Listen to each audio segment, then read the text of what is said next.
നമസ്കാരം, റെസ്പോൺസ് കേരളയിലേക്ക് സ്വാഗതം. അർജുനെ, സ്വാഗതം. നമ്മൾ ഇന്നൊരു ഒരു സംവാദ രീതിയിൽ പോകാമെന്നാണ് ഞാൻ വിചാരിക്കുന്നത്. എല്ലായ്പ്പോഴും ഒരു ഏകപക്ഷീയമായ ചർച്ച വേണ്ട എന്നുള്ള രീതിയിലാണ്. കാരണം സംവാദം എന്ന് പറയുമ്പോൾ ചിലപ്പോൾ എൻ്റെ അർജുൻ്റെ അഭിപ്രായം ഒന്നായിരിക്കാം, ചിലപ്പോൾ വിരുദ്ധമായിരിക്കാം. എങ്കിലും അത് തുറന്നു പറയുക, ആളുകൾ അത് അല്ലെങ്കിൽ പ്രേക്ഷകർ അത് കേട്ട് വിലയിരുത്തട്ടെ എന്നാണ് ഞാൻ മനസ്സിലാക്കുന്നത്. ഇപ്പോൾ ഏറ്റവും വലിയ പ്രശ്നമായി നിൽക്കുന്നത് ഈ കന്യാസ്ത്രീ വിഷയമാണ്.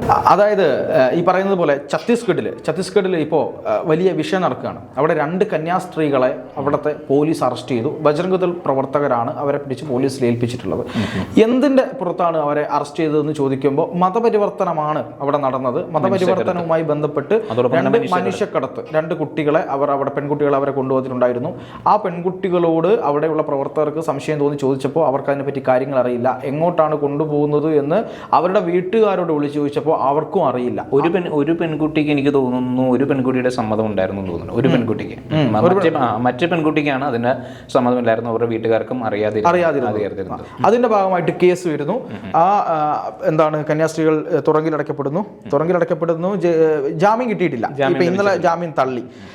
അതുമായി ബന്ധപ്പെട്ട് കേരളത്തിലെ ഇടത് വലത് മുന്നണികളും BJPയും ഒക്കെ തന്നെ വലിയ തരത്തിലുള്ള പൊളിറ്റിക്കൽ ഗെയിമിൽ ഏർപ്പെട്ടുകൊണ്ടിരിക്കുകയാണ്. കന്യാസ്ത്രീകളെ പിന്തുണച്ചുകൊണ്ട് വ്യാപകമായിട്ട് രംഗത്തെത്തിയിരിക്കുന്ന ഒരവസ്ഥ. VD സതീശനും അതുപോലെ തന്നെ പിണറായി വിജയൻ ഉൾപ്പെടെയുള്ള ആളുകൾ എല്ലാവരും, പിണറായി വിജയനേക്കാൾ കൂടുതൽ എനിക്ക് തോന്നുന്നു CPM. അല്ല, ഇതിൽ നമ്മൾ മനസ്സിലാക്കേണ്ടത് ഒരു വസ്തുതയുണ്ട്. നമ്മൾ ഭരണഘടന പ്രകാരം ഇഷ്ടമുള്ള മതം സ്വീകരിക്കാൻ നമുക്ക് അവകാശമുണ്ട്. പക്ഷേ പല സംസ്ഥാനങ്ങളിലും നമ്മൾ പരിശോധിച്ച് നോക്കിയാൽ മതി, അവിടെ ആന്റി കൺവേർഷൻ ലോ എന്ന് പറയുന്ന ഒരു ലോ പാസ്സാക്കിയിട്ടുണ്ട്. ഇത് ഛത്തീസ്ഗഡിനെ സംബന്ധിച്ചിടത്തോളം 1968 ഇത് പാസ്സാക്കിയത് കോൺഗ്രസ് ഗവൺമെന്റാണ്. 2006 അമെൻഡ് ചെയ്തതും ഇതേ കോൺഗ്രസ് ഗവൺമെന്റാണ്.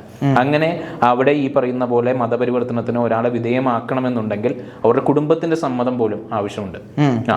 അപ്പോൾ ഇങ്ങനെ ഇവർ ഏത് മതത്തിൽപ്പെട്ടവരാണ് എന്ന് കാണിക്കാനുള്ള ഡോക്യുമെന്റ്സ് പോലും ആ കുട്ടികളുടെ പക്കൽ ഉണ്ടായിട്ടില്ല. കുട്ടികളുടെ പക്കൽ യാതൊരു തരത്തിലുള്ള ഡോക്യുമെന്റ്സും ഉണ്ടായിട്ടില്ല. അത് പ്രൊവൈഡ് ചെയ്യാനായിട്ട് ഈ കന്യാസ്ത്രീകൾക്ക് കഴിഞ്ഞിട്ടുമില്ല. പിന്നെ ഇവിടെ ഈ പറയുന്ന മേഖലകൾ നമുക്കറിയാം, ഈ കടുത്ത നക്സൽ സാന്നിധ്യമുള്ള മേഖലകളാണ്. ഈ മേഖലകളിലേക്ക് എങ്ങനെ ഈ കന്യാസ്ത്രീകൾക്ക് എത്തപ്പെടാൻ സാധിച്ചു എന്നുള്ളത് നമുക്ക് മനസ്സിലാകണ്ടേ?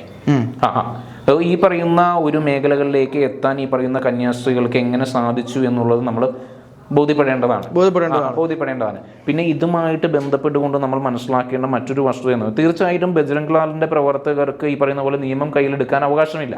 പക്ഷേ മതപരിവർത്തനത്തിന് ആരെങ്കിലും ശ്രമിച്ചിട്ടുണ്ട് എന്നുണ്ടെങ്കിൽ അതിനുള്ള കോൺസിക്വൻസും അവർ അനുഭവിക്കാൻ തയ്യാറായി. പക്ഷെ അവർ പറയുന്നത്, ബജ്രംഗ് ദളിന്റെ പ്രവർത്തകർ പറയുന്നത്, ഞങ്ങൾ ഈ പറയുന്ന പോലെ നിയമം കയ്യിലെടുത്തിട്ടില്ല, ഞങ്ങൾ പോലീസിനെ അറിയിക്കുകയും നിയമപ്രകാരം മുന്നോട്ട് പോവുകയാണ് ചെയ്തത്, അല്ലാതെ ഞങ്ങൾ കയറി അവരെ കൈകാര്യം ചെയ്യുകയോ അല്ലെങ്കിൽ അവരെ തടഞ്ഞു വെക്കുകയോ അവരെ ഞങ്ങളുടേതായ രീതി ചെയ്തിട്ടില്ല എന്നാണ് അവർ പറയുന്നത്. പക്ഷേ ചില ആളുകളൊക്കെ ഇടപെടുകയും ചില രൂക്ഷമായി സംസാരിക്കുകയൊക്കെ ചെയ്തു എന്നുള്ളതാണ് യാഥാർത്ഥ്യം. ജ്യോതി ശർമ്മ വളരെ കൃത്യമായിട്ട് പറയുന്നുണ്ട്, ഇനിയും മതപരിവർത്തനം നടത്തുന്നവരെ ഇനിയും ഞങ്ങൾ ആക്രമിക്കുമെന്ന് ജ്യോതി ശർമ്മ വളരെ കൃത്യമായിട്ട് പറയുന്നുണ്ട്. അപ്പോൾ നമുക്ക് എന്താണ് മനസ്സിലാകുന്നത് എന്നുള്ളത്, ഈ പറയുന്ന പോലെ മതപരിവർത്തനം നടത്താൻ അവകാശമുണ്ട്. അതേപോലെ തന്നെ പക്ഷേ ആന്റി കൺവേർഷൻ ലോ ഉള്ള സ്ഥലങ്ങളിൽ, സംസ്ഥാനങ്ങളിൽ മതപരിവർത്തനം നടത്തുക എന്ന് പറയുന്നത് എളുപ്പമല്ല. അല്ല, ഞാൻ ചോദിക്കട്ടെ, ഈ മതപരിവർത്തനം നടത്താനുള്ള അവകാശമാണ് അതോ മതപരിവർത്തനത്തിന് എനിക്ക് അവകാശമുണ്ട്, എനിക്ക് എൻ്റെ സ്വന്തം ഇഷ്ടപ്രകാരം ഏതൊരു മതത്തിലും വിശ്വസിക്കാം എന്നുള്ളതല്ലേ? അല്ല, പക്ഷേ ഈ ആന്റി കൺവേർഷൻ ലോ ഉള്ള സ്ഥലങ്ങളിൽ നമുക്ക് അങ്ങനെ ഇഷ്ടമുണ്ട് എങ്കിൽ പോലും നമ്മുടെ കുടുംബക്കാരുടെ ഒരു റിപ്പോർട്ട് കൂടി ആവശ്യമുണ്ട്. അതും 60 ദിവസം മുന്നേ നമ്മളത് സമർപ്പിച്ചിരിക്കണം. ഈ കൂട്ടർ അതൊന്നും സമർപ്പിച്ചിട്ടില്ല എന്നുള്ളതാണ് എൻ്റെ ബോധ്യം എന്ന് പറയുന്നത്. അപ്പൊ ഈ ആന്റി കൺവേർഷൻ ലോ തയ്യാറാക്കിയിട്ടുള്ളത് കോൺഗ്രസിന്റെ കാലഘട്ടത്തിലായിരുന്നു. 1968 2006 അമെൻഡ് ചെയ്തതും ഇതേ കോൺഗ്രസിന്റെ കാലഘട്ടത്തിലായിരുന്നു.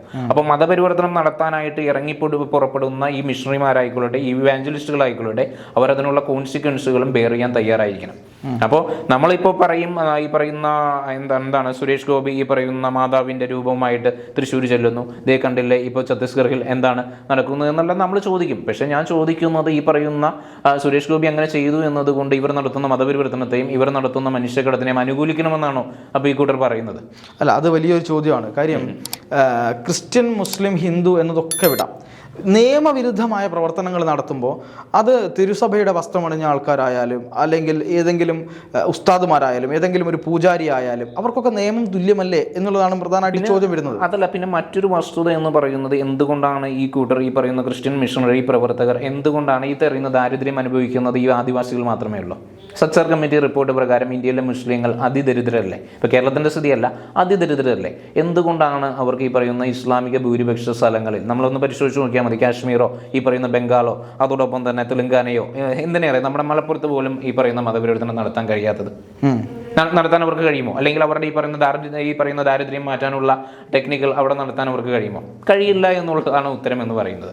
അതിനർത്ഥം ഈ പറയുന്ന ദൃഢമായ വിശ്വാസമില്ലാത്തവരെ പ്രലോഭനം നടിച്ചുകൊണ്ട് ഇത്തരം തരത്തിലുള്ള പ്രക്രിയകളിൽ ഏർപ്പെട്ടിട്ടുണ്ടെന്നുണ്ടെങ്കിൽ ഞാൻ പറയുന്നത് തെറ്റാണ് എന്ന് ഞാൻ പറയുന്നില്ല. പക്ഷെ അതിന്റെ കോൺസിക്വൻസ് എന്ന് പറയുന്നത് വളരെ പരിതാപകരമായിട്ടുള്ള കോൺസിക്വൻസ്. അല്ല, നിർബന്ധിത മതപരിവർത്തനം തെറ്റ് തന്നെയാണ്. പക്ഷെ എന്റെ ചോദ്യം അവിടെയും ഞാൻ സംശയിക്കുന്ന കാര്യം എന്ന് പറയുന്നത്, ഇവർക്ക് ഇപ്പം ക്രിസ്ത്യൻ ചില എല്ലാ സഭകളൊന്നുമില്ല, ചില സഭകളാണ് ഇതിന്റെ പിന്നിൽ പ്രവർത്തിക്കുന്നത്. ഏറ്റവും കൂടുതലായിട്ട് ഇറങ്ങുന്നത് കൂടുതലും ഈ പറയുന്ന പെന്തക്കോസ്റ്റ് സഭകളും ഇവാഞ്ചലിസ്റ്റ് സഭകളുമാണ്. പക്ഷെ ഇതിലെന്തോ എനിക്ക് തോന്നുന്നു ഈ പറയുന്ന സൈറോ മലബാർ സഭയും ഇവാഞ്ചലിസ്റ്റ് തന്നെയല്ലേ ഇത് സൈറോ മലബാർ ചേർത്തല CC കോൺവെന്റിലെ സിസ്റ്റേഴ്സ് ആണ്, രണ്ടുപേര്. അതാണ്. അവർക്ക് ഇവാഞ്ചലിസ്റ്റ് എന്തെങ്കിലും ബന്ധങ്ങളുണ്ടോ? അത് നമുക്കറിയില്ല. അത് പൊതുവെ കേട്ടതുപോലെ എനിക്ക് തോന്നി.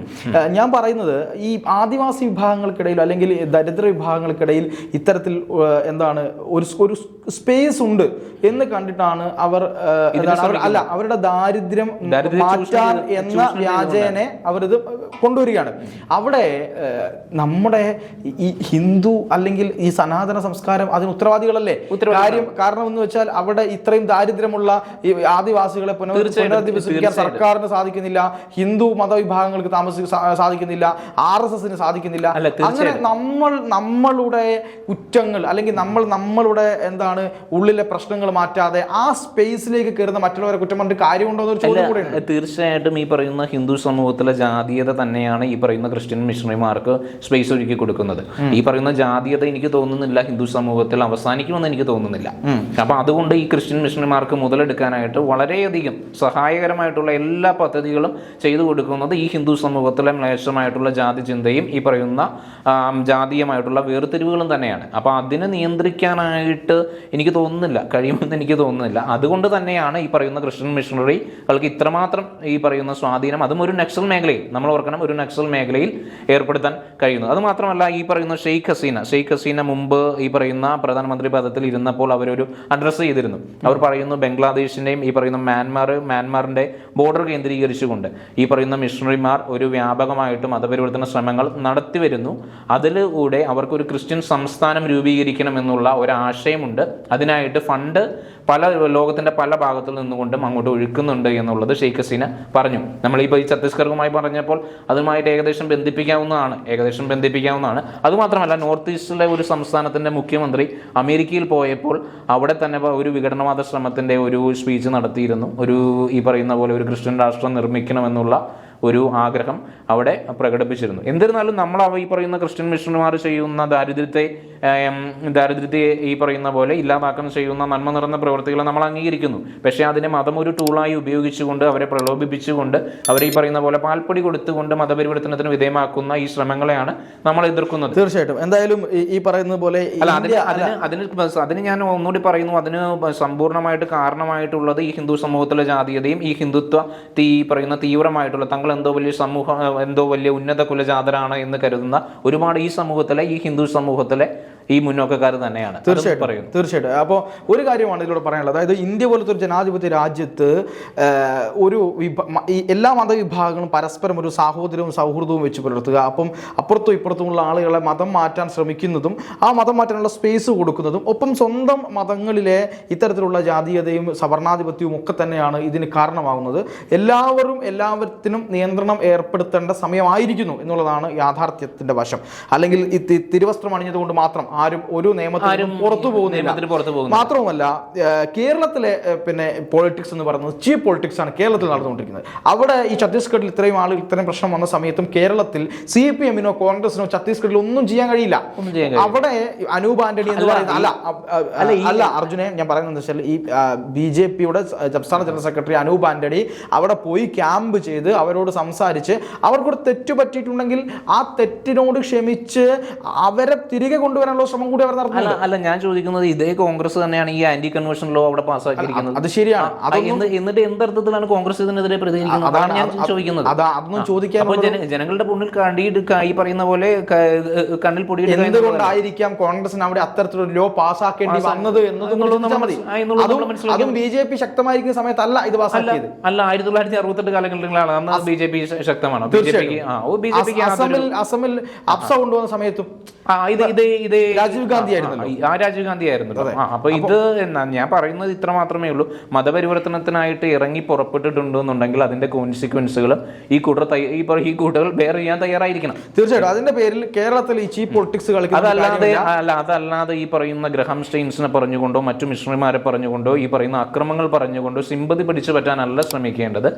ഈ പറയുന്ന പോലെ ഇതിന്റെ കോൺസിക്വൻസ് ബെയർ ചെയ്യാൻ കൂടി ഈ കൂട്ടർ തയ്യാറായിരിക്കണം. തീർച്ചയായിട്ടും. എന്തായാലും നമുക്ക് അവസാനിപ്പിക്കുമ്പോൾ ഒരു കാര്യം കൂടി പറയാം. പാലാ ബിഷപ്പിന്റെ കഴുത്തിൽ കത്തിവെക്കാൻ പോയ ആളുകൾ, പാലാ ബിഷപ്പിനെ ഭീഷണിപ്പെടുത്താൻ പോയ ആളുകൾ, അതിന് കാവൽ നിന്ന ആളുകൾ, കേരളത്തിലെ നേരത്തെ അർജുൻ പറഞ്ഞതുപോലെ കാസർഗോട്ടെ പിന്നെ കാഞ്ഞങ്ങാടുള്ള സ്കൂളിനകത്ത് ഈ ഒരു എന്താണ് അവിടെ ഒരു പ്രത്യേക വിഭാഗത്തിലെ ആളുകൾ, ക്രിസ്ത്യൻ വിഭാഗത്തിലുള്ള സ്കൂളിന് നേരെ പ്രശ്നം ഉണ്ടാക്കിയത് ഉൾപ്പെടെയുള്ള കാര്യങ്ങൾ, മൂവാറ്റുപുഴയിലെ നിസ്കാര വിവാദം ഉൾപ്പെടെയുള്ള കാര്യങ്ങൾ കൂടെ കേരളത്തിൽ മാത്രമല്ല, പൂഞ്ഞാറിലെ ആ ഒരു പള്ളിയിൽ ആ ഒരു പള്ളി കോമ്പൗണ്ടിൽ വൈദികനെ കാറടിപ്പിച്ച് കൊല്ലാൻ ശ്രമിച്ച ആളുകൾ ഈ കൂട്ടരൊക്കെ തന്നെയാണ് ഇവിടെ ഇന്ന് ക്രിസ്ത്യൻ സ്നേഹം കേരളത്തിൽ നിന്ന് പറഞ്ഞുകൊണ്ടിരിക്കുന്നത്. അതാണ് ഇവിടുത്തെ ഇടതു വലതു മുന്നണികൾ എന്നും കൂടി പറയേണ്ടിയിരിക്കും.